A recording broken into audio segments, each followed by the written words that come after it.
coaching up wonderful people in our community here and all over this country. So with that being said, Mr. Hackett, how are we doing? Doing great. How you doing, Dan? Doing very well. I'm happy to have you here. It's unique to have you here because when I've had you here in the past, it was Syracuse, it was Buffalo, it was Jacksonville, it was the Packers, it was the Jets, it was the Broncos. Now I get to have you here where we get to talk about the dirty secrets of everyone. No, I'm kidding. So, but happy to have you here today and happy to get to spend some time with you. I know your most recent stop was with the New York Jets over the last few seasons, and would love for you to give your take now that you've spent some time in Gotham City on what you have gotten from Gotham City so far. I'll tell you, talk about a passionate fan base. People that have been wanting to win forever, and I hope them the best fortunes moving forward. And wish we could have done more, but there's so many things in this game you can't control. It's one of those things. It didn't work out, but really have enjoyed my experience. Love New Jersey. This is where my family lives. My kids, my family, everybody absolutely loves it here. So it's great to be able to stay around this region for another year. Yeah, and like you said, I mean, you learn from every experience, and you got to be there and spend some time there. But there's a gentleman that you got to spend some time with that a lot of people have opinions about, but you actually have gotten to know just you and him sitting in a room in Green Bay and with the New York Jets, and that is Aaron Rodgers. So I'd love to spend some time speaking on Aaron. How would you describe him as a human being, having known him for as many years as you have? I'll tell you, he's one of the best people I've ever met. And it is funny because there is perceptions and there's views, and everybody's right has a right to their opinion. But when it comes to just the man himself, well, the things that he believes in, his just how he is with my family, with my kids, his ability to come to work every day, and how hard he works, how dedicated he is to the game, the type of teammate he is in the locker room, the demand he puts on people. There's a reason why he's one of the greatest ever. And it has been an absolute honor to work with him and throughout these past couple of years, and I'm really excited to see what he's going to do with the Steelers. He's with a great group there, great franchise there, and I think it's going to be, it's great for the NFL. It's great for football. To have that man be able to play with a coach like Mike T, with Arthur. It's going to be a fun year watching him. But he's a wonderful man. He really is, and it really comes down to how he treats people, and family and all that kind of stuff. I love the guy. Well, and like you said, you've had the opportunity to get to know him over the years and how he's treated your family, how he treats your kids. When when there is somebody out there that has such a spotlight on them, who is he dating? What is he doing? Why is he doing it? Why did he say that? Why did he choose that? Why did he talk about a play? I mean, it seems like he's one of those people that is picked apart the most. How have you seen him handle something like that? What's great about Aaron is every single thing that he says, he has investigated it. He's researched it. He's such a smart human being. Heck, we all saw it on Jeopardy, just being able to host Jeopardy, win Jeopardy, all the things that he's done. He's so intelligent, and I think for him, whatever people say about him, it just doesn't bother him because in his how he looks at it and the research that he's gained, he truly believes in the things that he says and the things that he does. So he's going to live his life. He's going to be the man he is, and that's something I appreciate so much. I think we should all be that way. It makes so you don't lose sleep at night. You believe in what you believe in, whether it's God, whether it's family, whether it's whatever is important to you. And I know that's something really brilliant about him, is that he knows what he knows, and he believes in what he believes, and that's how he's going to be. Yeah, and like you said, I mean, he has his beliefs. He believes in what he believes in. Do you believe that? I mean, there's always a conversation of who is the greatest that we have ever seen. I know Tom Brady has won the most Super Bowls. but where does Aaron Rodgers stack up with the great arms of NFL history? I'll tell you. I mean, so many people talk about who the best quarterback ever was, and I think the brilliance of this game is uh, every guy that has played this game has played it his own way, and they're all different. From Tom Brady to Peyton Manning to Drew Brees. I mean, Dan Marino. I mean, Dan Marino did not win a Super Bowl, but I mean, he's one of the best throwers of the football there ever was.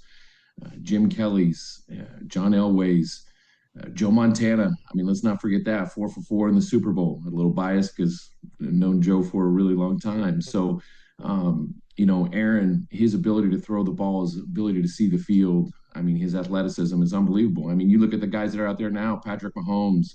I mean, Lamar Jackson. Lamar Jackson is winning games doing it completely different. And I mean, his ability to run and now his ability to throw the ball. I mean, Yeah. I just think it's hard to truly crown. Most people would say it's who can win the most Super Bowls, but this is a team game, and it takes so much more than people think. Everybody thinks it's just that trigger man. And yes, you need to have that quarterback, but the teams are what really are able to win the Super Bowls. I've always heard that saying that defense wins championships.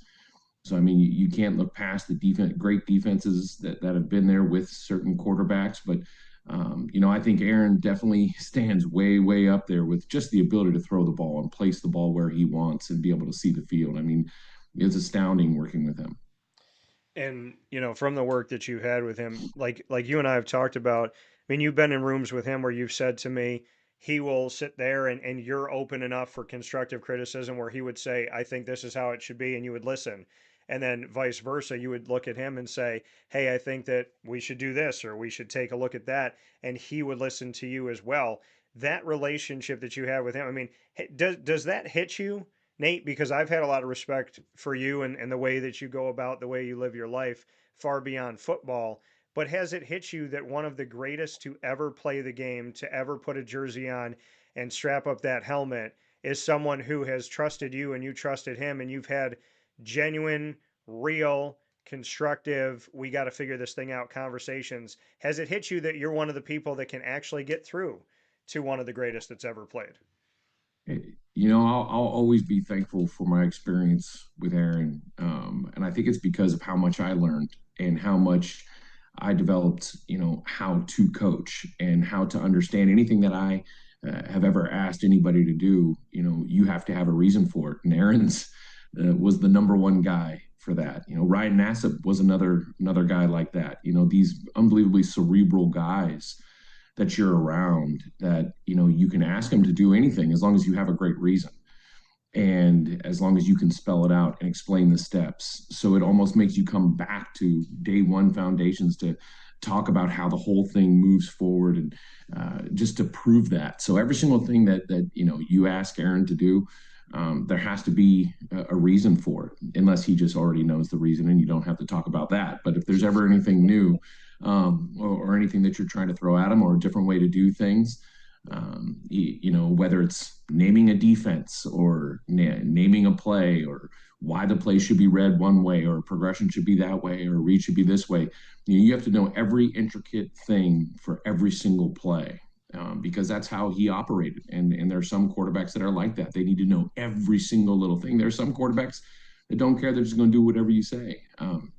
So it's really good to have that end of the spectrum, to be able to be pushed myself just to be able to answer every single question and give him every avenue to be able to be successful out there. And but then it still is a whole team. It's never one guy. So I think those are some of the things that are always great to talk about with him is how the team works. Who to throw the ball to, where, and who we're attacking, and so forth. So I mean, it really has tested me over these years being with him and pushed me very, very far.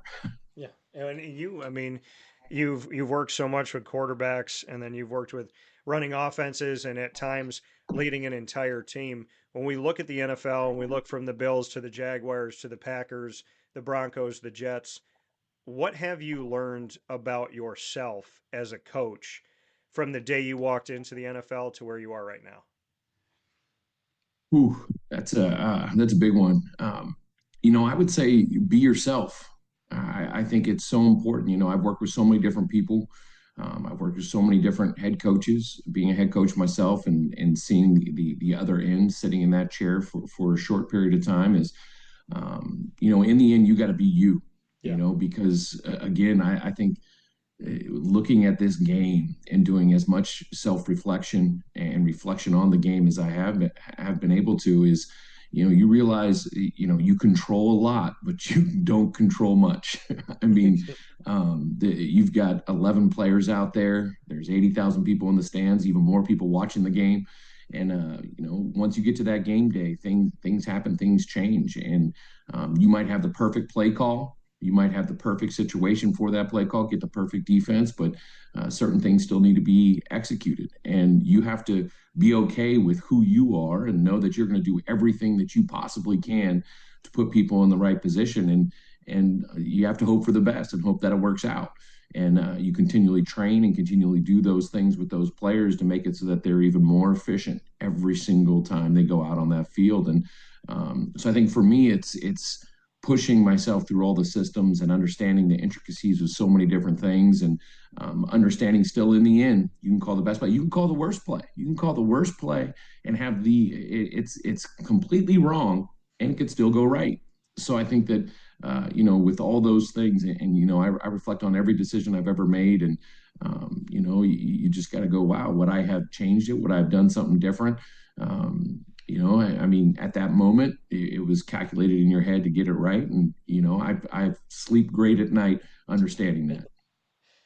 Funniest moment that you've ever had with Aaron Rodgers. I guess the connection to this is, have you ever called a play in his ear and he's looked at you and smiled and shook his head and is like, "We're gonna do something else." So, Oh yeah, that definitely happens. Although, I've had some crazy moments in this game. It's funny, like you can make a reality TV show or just a straight TV show on some of the things that happen. If people could hear the headsets and hear the conversations, especially on game day. I mean, there's so many things that lead up to that. But there's been a bunch of moments when that's happened. There's been, great conversations on the sideline. There's been great conversations with a lot of different quarterbacks, a lot of things and a lot of adjustments that have had to be made because just everything just blows up right in front of your face for whatever reason. And those are some of the fun things, is when you're able to adjust on the fly and be able to make it so the next time you call play, it's really loved. yeah, and calling plays, you and I have joked about this before. You're a big Star Wars fan. I am also a Star Wars fan. So I've asked you before if you were going to implement a play or two that had a Star Wars ring to it, name to it, a little play on words. Have you, most recently, which would be with the Jets, did you have a nickname or a true name of a play that was Star Wars related? You know what? At the Jets, we didn't. We didn't have any. Green Bay, we definitely did. Denver, we had some. I've realized over the time that you got to try to recruit the people that are the Star Wars fans for them to want to buy into it a little bit more. So when you get that group of Star Wars fans, and especially quarterbacks and some of the players that it would be involved in, they really really like it. I remember we had protection calls and all kinds of stuff when we had a group of Star Wars fans as players, and they loved it. It was really fun. Can you tell me the name of one of the plays?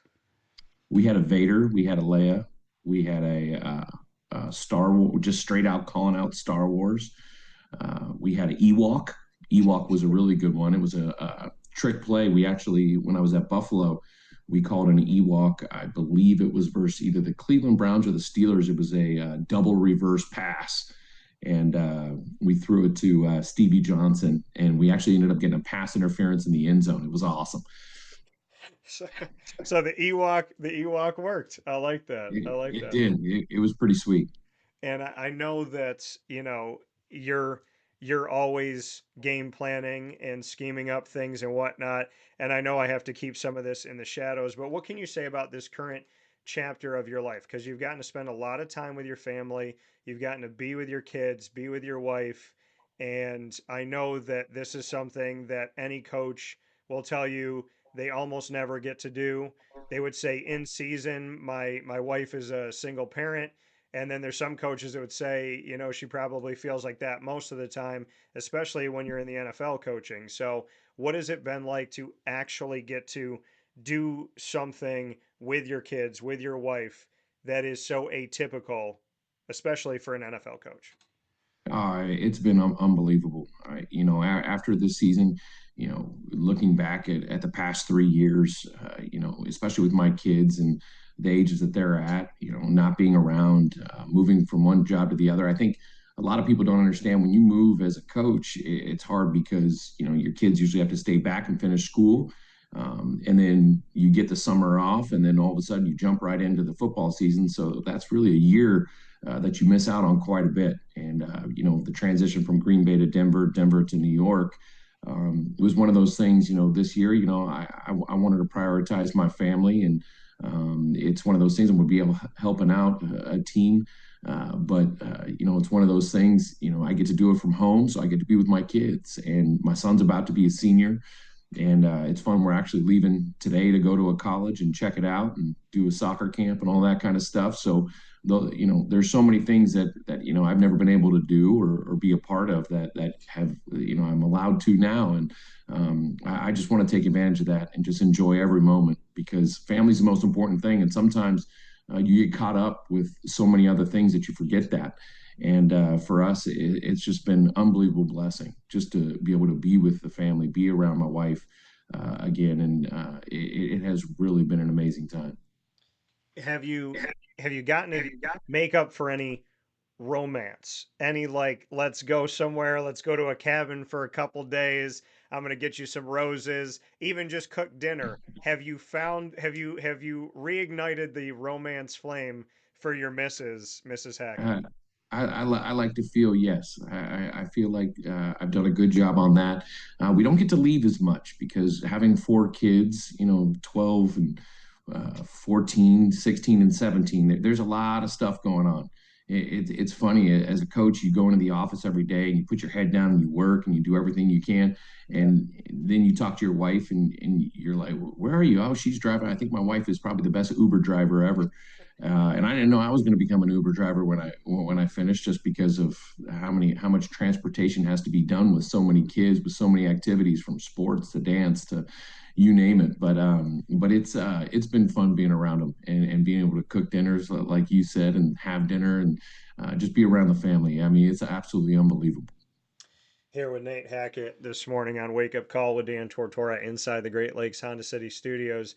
Nate, for you, when we go through all this history and all the time that you've had coaching, we spoke about what you learned from the day you walked into the NFL to where you are right now. What would you consider career wise to be the most challenging moment that you've ever had? Because adversity is how we figure out who we truly are, right? So, when you look back on the most adverse moment that you feel like really taught you something, what was that?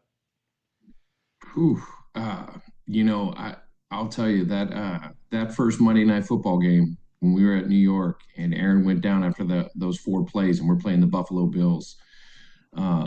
It's amazing because for somebody that you care so much about, to see something like that happen and then still have to go out and win a football game. And the amount of we had to make some adjustments, and Zach Wilson went out there and he didn't skip a beat. He had a couple hiccups here and there, but we ended up winning that football game versus the Bills. I mean, it was that was one of the hardest games I've ever had to call, just because of that. There's so many emotions going into it, and for something like that to happen right away, and then Xavier Gibson to run the punt back to win the game. I mean, again, it was a team effort, and Zach did some great things that game, and we were able to beat that team. We didn't get the results we wanted for the whole season, but that specific game to have to be able to, sit there and be strong, and because the one thing that the one guarantee the NFL gives you is you're going to face adversity at some point. Yeah. And seeing how that group stood up and was able to come together and win that game was pretty astounding. Yeah. And I mean, I think that was one of the like spotlight wise in a negative way. It was one of the worst moments that we've ever seen in the NFL, right? Is here's Aaron Rodgers coming to the Jets, carries out the American flag, comes out onto the field. You see him for a few plays and he's gone for an entire season. And then the fans, it's like they have him, but they don't have him. And then seeing how your team stepped up and how everybody came together as a group of coaches and a group of players and won that game. And Xavier Gibson obviously gave himself an opportunity to last in Mm. the NFL with something like that. Favorite running back that you've ever worked with, college or pro? Gosh, there's been a lot of really great men that I've been able to be around. I mean, probably one of my all-time favorites was Fred Jackson. Fred Jackson, he was, the old school and just one of those guys that just did everything right. And another, a free agent guy that came out of nowhere and had an amazing career at Buffalo. I mean, I loved every moment with that man. I mean, he was a true leader and just unselfish and he's just a great human being, and he was one of those guys that could do everything.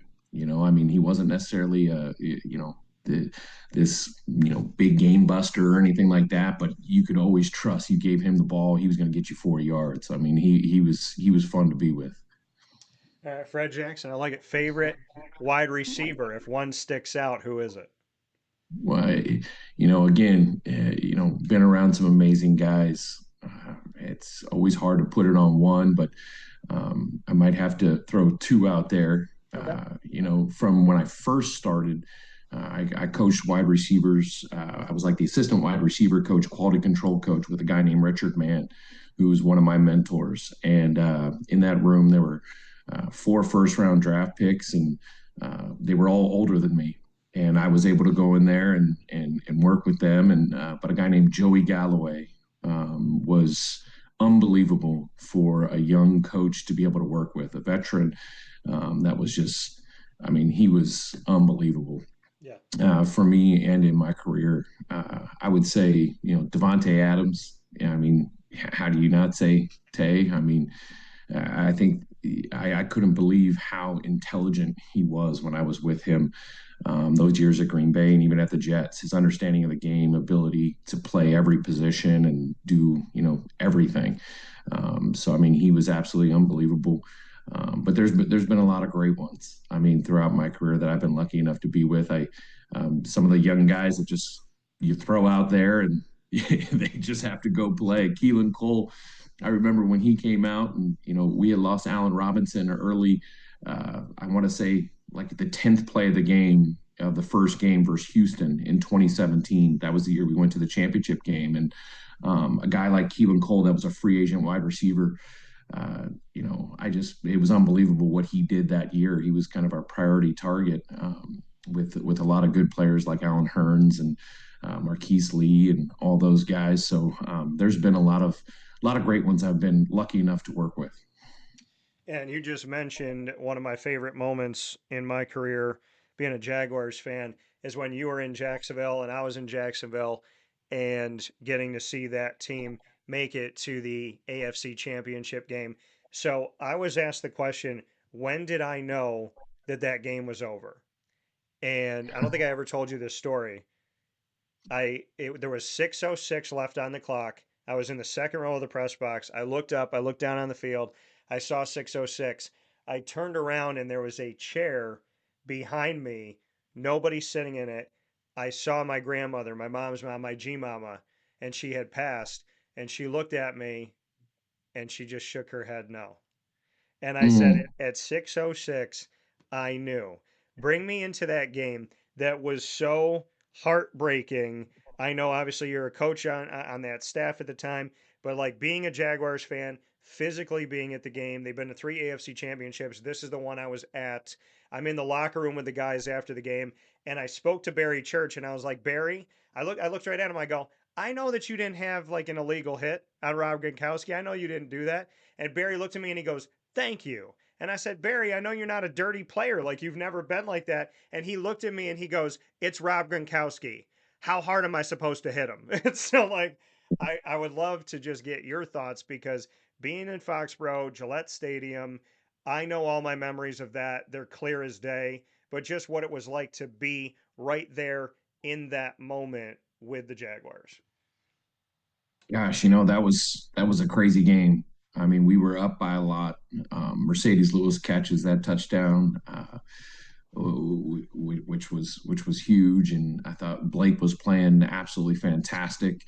Yep. And then, for me, the thing that kind of sticks out that I felt like, the fumble that was a fumble or not a fumble, or obviously wasn't, it wasn't a fumble, but I think that was kind of some momentum change on that one there, and I think that kind of was like, oh goodness, and the crowd really started getting into it, and I remember Tom Brady converted a couple long third downs, and it was just one of those things. That's how the game goes. You can start out hot, and like we did, and then we had a couple stalls. They had a couple really good successes, and it just unfortunately didn't go our way. And we still had a 2-minute drive at the end to be able to have an opportunity. And we had D.D. Westbrook going down the middle, and but I mean, I'll tell you, our offense did some really good things that game, that whole year.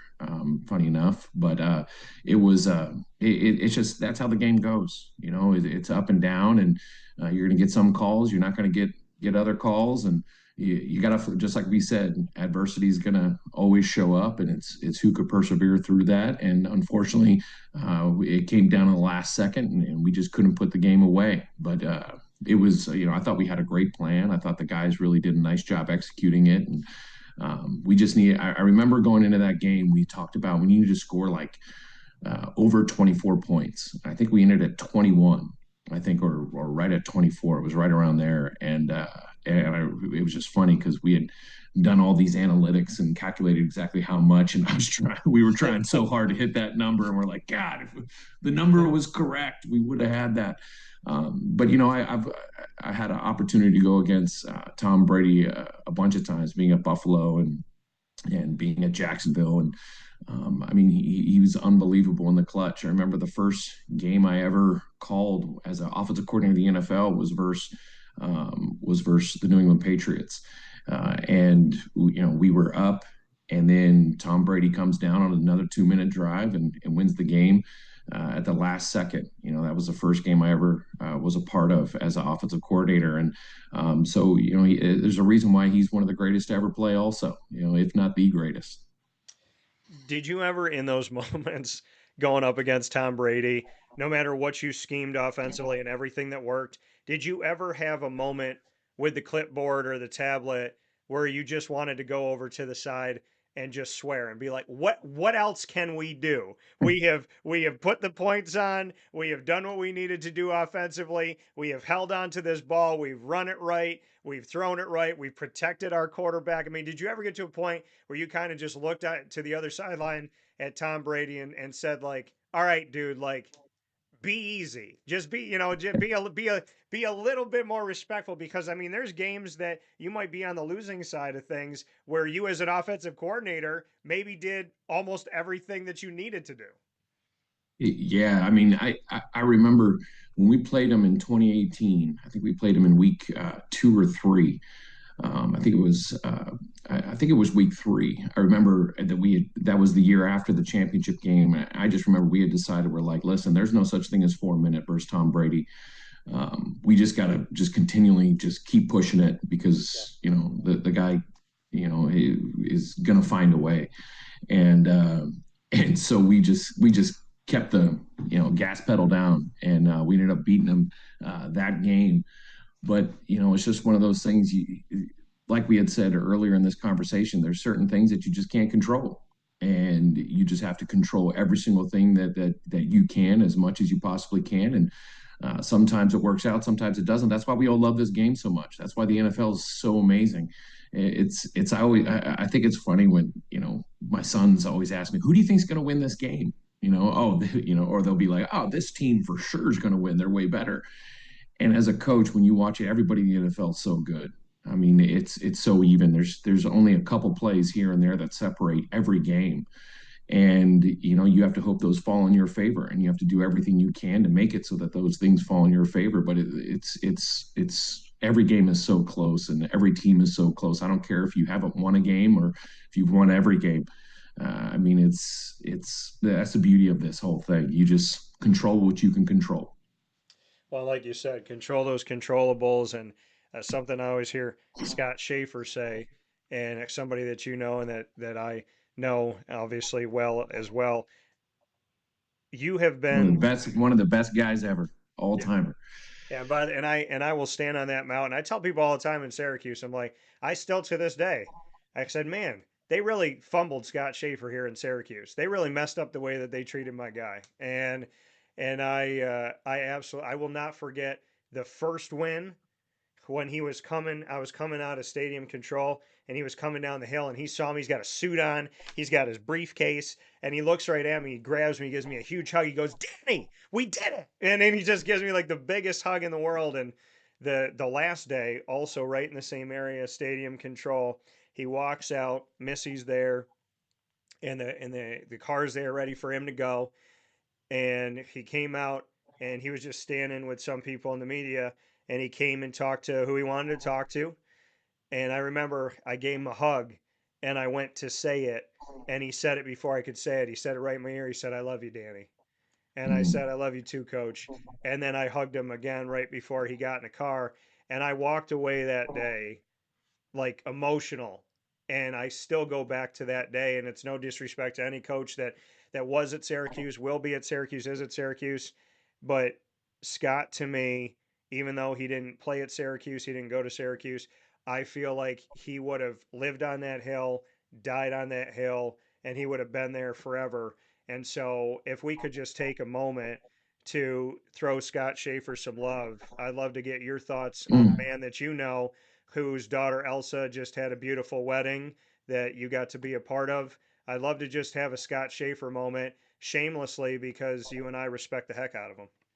I mean, what an amazing human being. I mean, it's funny. You go through this game, and you sometimes you got to ask yourself, why do you do this? Well, for how crazy it is, and all the things, and the ups and downs, the lows, the highs, all that kind of stuff. And um, you know, Scott Shafer, he coaches this game for the players. He coaches it because he truly loves every second and every ounce of this game. And it starts with the people with him, is his care, his love, his appreciation for every player he's recruited. I mean, he's one of those guys that when he goes in there and he tells you, you come, you come be with me, and I'm gonna love you forever. Yeah. I mean, he truly treats his players like they're his son. And I know Wolf, and Wolf will attest to it.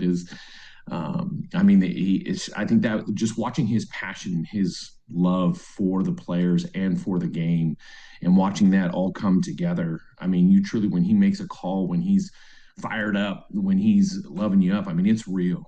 And I think that's, like I'd said beforehand, you got to be yourself. And he's one of those people that taught me that. Shafe is who he is, and his passion for this game. I mean, you just feel it. It permeates his aura, everything. I mean, it's a thing of beauty. And whether it's a win or a loss, I mean, he don't change, and that's something that I appreciate so much from him. And those 3 years at Syracuse that I had with him were just unbelievable. I learned so much from him, and he developed me into the coach I am today, just by being there for me and helping me, because I was just a first time coordinator, heck, first time coach. I was doing so much during then. I think I was coaching quarterbacks, tight ends, but I mean, just his support and his caring for me and my family was unbelievable. And that's just the type of person he is. Yeah.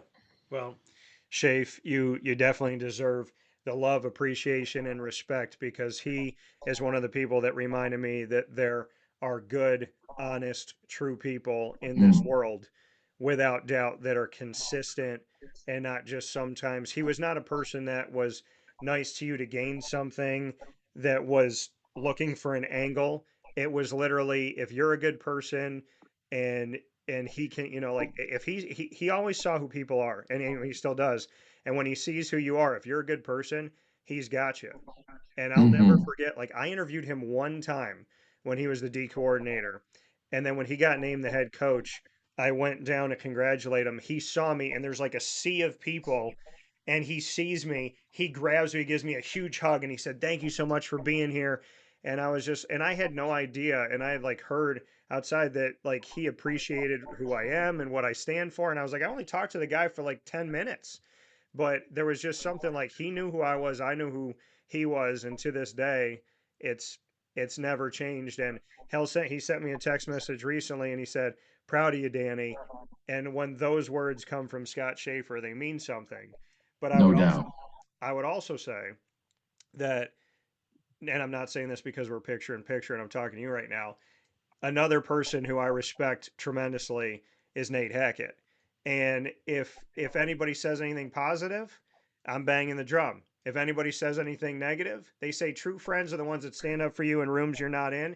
You should know how many people I was happy to argue with if they didn't like a Jets call, if they didn't like this with the Broncos, they didn't understand this on Monday night. I said, I love Nate Hackett. I'm going to love Nate Hackett every day. And if I die on the hill with Nate Hackett, then I die on the hill with Nate Hackett. So to Hell say yeah. to say to you, you have always been true to me. You have always kept your relationship with me. You answer your phone, you text me back. We have had heart to heart conversations. We've had conversations on the show. So, as much as we talk about Scott Shafer being real, you have been one of the realest, most genuine, consistent people that I know. Success has never gotten to you, ego has never taken you over, and you have always valued our friendship. And you are one of the people in my profession and in my personal life that I thank God for every day, because when you need a reminder that people know who you are, they value who you are, and they will take time for you, you're one of those people that reminds me wherever I'm at in my life, whatever's going on, like you always make me feel like I truly matter. And I just want to say thank you for that. I appreciate that, man. Hey, got to be who we are. Be who you are because that's all that matters. So, one of the best ones that I know. We're going to play some rapid fire before I let you go because I know you got to get on a flight. But you get to start rapid fire. What do you want to ask me? Any topic, any question. Oh gosh. Um, oh, might as well just keep going. Favorite Star Wars character? The one that got me into it because I got in late is my Roland soccer ball, and he's actually over my shoulder. He's back here holding my We the North flag. BB-8, BB, BB-8, baby. yeah, Okay, BB-8. favorite Marvel character. Spider-Man without doubt since I was a little kid. Also very close to him, Venom. That way. Okay. Well, I guess they go hand in hand. They do. They do. Um, how about do you have a favorite quarterback that you've ever talked to? Man, favorite quarterback I've ever interviewed. Just interview. Doesn't have to be the best player or anything like that, but the best interview Best with a interview. quarterback. Oh, best interview with a quarterback. I would have to say this is so tough.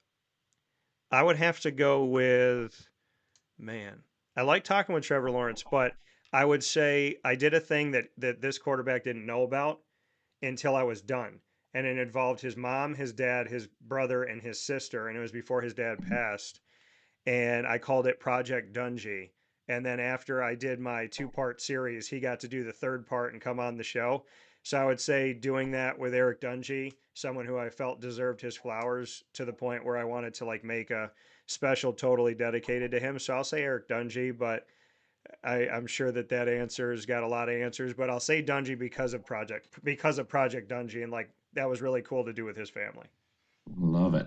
Okay. How about your favorite vacation spot? It used to be Disney, but Disney has lost its mind. So I love Universal. Disney, get it together. I don't know what happened. You used to be a family god like value place. I don't know what happened, Disney, but you just I don't know. I guess being at the top of the mountain for a while, you thought you could do anything. But I mean, at this point, I feel like Mickey's going to be standing at the top of the castle shooting out dung from like some rocket launcher or something like that. I mean, they've definitely lost their mind, Nate. But I'm gonna Well, I say get to go. I'm headed. We've got a dance competition coming up, so I get to okay. go and I get to check it out and find out about it. I haven't been there in a while. Well, if you go to Universal and Disney in the same trip, you're gonna like Universal more, which it used to be the other way around. But I do Mm. love Disney for what it used to be, but I would say, yeah, I mean, I love going to Florida. It's a second home, but I'm going to say the place I finally got to go with my dad, which was a promise for 11 years, which is Italy. Yeah, Heck yeah. pick Italy. You got I two more, love and then I'm going to fling them. I'm going to send some at you really quick. So you got two more for me. favorite music artist, Right now, whatever you want. uh, man, Boys to Men and Journey are my oldies but goodies. Also, someone that I would love to sit in a studio with because I don't even know if you know this, but I've been singing since I was 3 years old and I've written over Mm. 40 songs. Phil Collins. I always wanted to do Oh, something that's with a him. legend right there. Yeah. That is a legend. All right, one more movie question. Hmm. My dad will appreciate this one. Favorite James Bond movie? Man, I got one that's kind of sitting with me right now. Tomorrow Never Dies. But I don't know. I like Pierce Daniel. Brosnan. I like Pierce Brosnan, so I think I'd have to pick Pierce. I will say that my impression of Bane is just Sean Connery with a muzzle.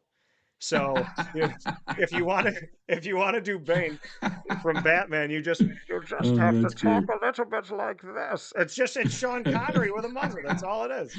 So That's fun. Right when you said that, that hit me good. I totally could see that. yeah. So okay, I'm gonna throw some at you really quick. Okay, favorite song of all time. What goes around comes around, Justin Timberlake. Okay, I like that, and I can agree with it. Favorite movie of all time. Rogue One. Why? It was absolutely amazing. It's kind of like the Andor series, which I absolutely loved because it was kind of a like preface of that. Okay. But Rogue One, I thought was done the best. And just, I mean, think about it. When we were kids, we always wanted to know how they got the Death Star plans. We had always heard that. I've always wondered it. I love it. Okay. Favorite Star Wars villain. I want to say Darth Vader because it's just so easy. But I think Bubba Fett, maybe, Okay. All if I right. had to throw it there, he had a lot of intrigue to him. Okay. Boba Fett. If you had to switch lives with a Star Wars character for 24 hours, who would you be and why? Han Solo, because he just lived a wild life. I love that quote. That made my day. If Nate Hackett walked around for the rest of his life with a neon sign above him that flashed one sentence, what would it say?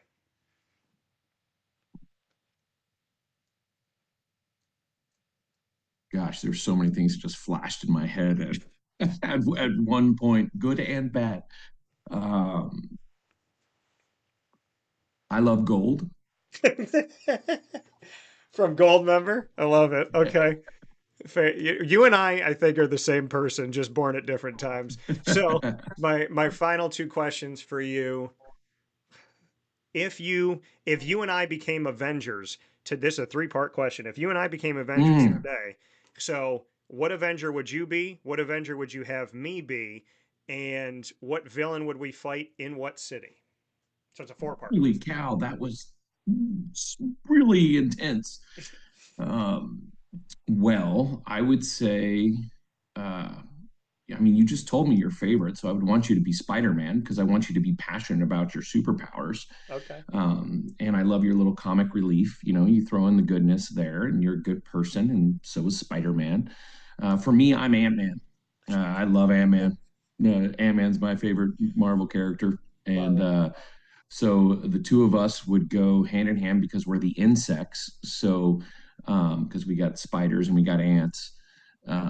So we would have to fight some kind of an insect villain, which I'm trying to think of what's a good insect villain.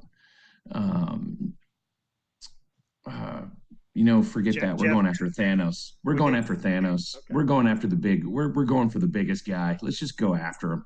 Okay. Let's go after the scariest, biggest one. What city?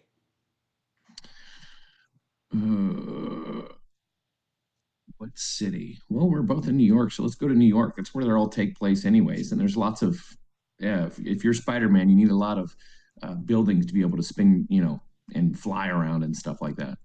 That's very true. And when you said we're insects, so we had to fight an insect thing, I thought we could fight Jeff Goldblum from The Fly. So That would be good too. my final question for you: if you were in the newest Jurassic Park movie, not the one that's out right now, if they were to make a new Jurassic Park movie and we were to go to the actual park, what dinosaur would you want to train and tame that is a carnivore, and why? So there's a chance I can actually tame it. Yes. Well, I'm going with the T-Rex then. I mean, you might as well go with the biggest and baddest one. Uh, it's pretty cool to train the raptors and stuff because they're so nimble. But I mean, nothing can take down the T-Rex. I mean, you've seen that in all the movies. I mean, over time, the T-Rex has always been there, and the T-Rex always wins. So the T Rex, I would say that I would want to see Chris Pratt in an end of credit scene, and I pull up on a Velociraptor riding on it, and I look at Chris and I go, "Oh, you talk to them? That's cute." And then I'm like, "Come on, girl," and then we take off. That's what I wanted to be in my end credit scene. That would be good. That would be good. You and Blue running all over the place. That's right. And I actually, Lily, my dog, has a blue stuffed animal, and I call her Blue sometimes because, as sweet as she is to me, I feel like she would definitely be extremely protective when I need her. So, with that That's being said, fantastic. Nate Hackett, longtime football coach in the college and pro world. We spoke on a bunch of different things today, and at the same time, it felt like 5 minutes and felt like we barely scratched the surface. So, Nate, you will So be true. back on soon. Travel safe with your family. You know I love you, and I appreciate our conversations on and off the air. You're a great friend, and I wish there was more people like you. Appreciate you, man. Love you, and we gotta do this again. Yep. Appreciate you. We definitely will. We got some raptors to tame. So, Hell yeah. so Hell yeah. We can start talking about a lot of good stuff when we get to the movies. I love it. yeah, and you know what? You knew every single thing. I didn't even have to guide you anywhere, and that's why I feel like you and I have the same brain. So No doubt. No I'll doubt. I'll talk to you soon, my friend. Take care. All right, bye. See you. That comment from Nate Hackett one more time here on Wake Up Call with Dan Tortora, where sports truly meets that thing called life. Always having some fun here on Wake Up Call, and we can pretty much let you know you're going to have a broadcast here, conversations here, and interviews here that you're not going to have anywhere else. So appreciate so very much what Nate has done for the game, but more than anything else, what he has done in my life as a friend. We'll take a step aside from the Great Lakes Honda City Studios. When we come back, we'll wrap up today's show and this week. Can't believe the week's already over, but God is great, and we have plenty to be proud for and happy with. We'll be back right after this. Here's a message from Renee from Brian's Landing, located on. Hi, this is Amy from Mother's Cupboard, home of the whole frittata. We are open daily 6 a.m. to 1:30 p.m. For takeout orders, call 315-432-0942 and tune in to Wake Up Call with Dan Tortora for our monthly food challenge and try our Wake Up Call signature menu item available 7 days a week. Here at Mother's Cupboard, we are Central New York, and it's our honor to serve you. Ma and Pa's Kettle Corn and Popcorn Factory remind us that every day is worth celebrating at 201 7th North Street in Liverpool, New York. Open Monday through Saturday in-store and always online at maandpaspopcorn.com. Serving our Central New York community and beyond, order anywhere, anytime at maandpaspopcorn.com. Stop in to get a tin at Ma and Pa's on 201 7th North Street in Liverpool, New York to get your half-price refills for the rest of your life. Come to Ma and Pa's for your holiday gift giving for family, friends, employees, and clients. And remember, for fundraising and events, to call 315-450-6272. That's 315-450-6272. Ma and Pa's Kettle Corn and Popcorn Factory. How corny are you? This is Jimmer Sikowski, owner-operator of Chick-fil-A Cicero, 7916 Brewerton Road in Cicero, right in front of the Home Depot. I had a deep feeling that God wanted me to do something bigger with my life and to help people, help others. I kept putting Chick-fil-A in my life, and I realized as I was going through the franchise selection process that positively impacting the lives of others was really core to what we do here at Chick-fil-A. First of all, it starts with the food. The food is brought in fresh daily. We bring in local produce. We prepare to order in the kitchen. We hand bread our chicken. We hand spin our milkshakes. It's great food. It doesn't taste like fast food.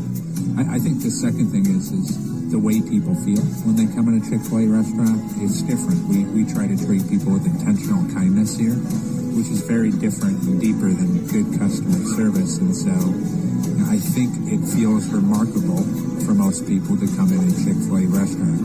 And then lastly, the impact that we try to have in the community is very different. It's a big part of the expectation of every operator of a Chick-fil-A restaurant is that they're actively engaged in their community, they're a leader in the community, and they're making a difference. When they realize that what we're striving to do is to shine a little light in their life, that's a very, very different experience than you will have at any other quick service restaurant. And it's that remarkable experience that I think people will emotionally connect with. Carvel DeWitt, it's what happy tastes like. Do you know why? Because we make ice cream. Creamy, rich, flavorful ice cream. Not yogurt or iced milk like some of our competitors. Ice cream. Fresh, by hand, daily. For the calorie conscious, we have something new for you. Our new Carvelite. Same great flavor, creaminess, and texture of our regular ice cream with only 35 calories an ounce. So whether you want an ice cream cake, flying saucer, dasher, carvalanche, hard or soft ice cream, we will satisfy your craving with our fresh, handmade regular or new Carvelite ice cream. Carvel DeWitt. It's what happy tastes like. The Wildcat Sports Pub in Camillus, New York is located on 3680 Milton Avenue in the Home Depot Plaza. It is your family-friendly sports bar and restaurant. Folks, some sports bars aren't family-friendly. Some family-friendly restaurants are not sports bars. The Wildcat Sports Pub in Camillus, New York is proud to be both. It is that marriage that you've been looking for years. The Wildcat Sports Pub is your home base for your sports bar and restaurant needs, games for the kids, indoor and outdoor activities, and enough things on the menu to come back every single week and get to try something new. They're open Sundays from noon to 8 p.m., Monday through Wednesday, 11 a.m. to 11 p.m., and Thursday through Saturday from 11 a.m. to midnight. For reservations and party information, call 315-487-2222 for the Wildcat family-friendly sports pub and restaurant.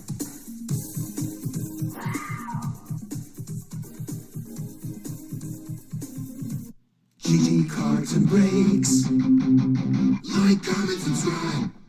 GG Cards and Breaks comes to you on 639 Delmar Place in Syracuse, New York, right off of Teal Ave. You can head over there Tuesday through Saturday from 10 a.m. to 6 p.m. and on Sundays from 10 to 5 to enjoy some time at GG Cards and Breaks, where you get to be a big kid. That's right, folks. You're never too old to be around the teams that you love and the players that you love and the games that you love to play and the characters that you love. Be immersed in that world by simply going to GG Cards and Breaks for singles, packs, boxes, and more. You can find so many awesome things at GG Cards and Breaks, and you can head there today. Make sure that you let them know that DT sent you.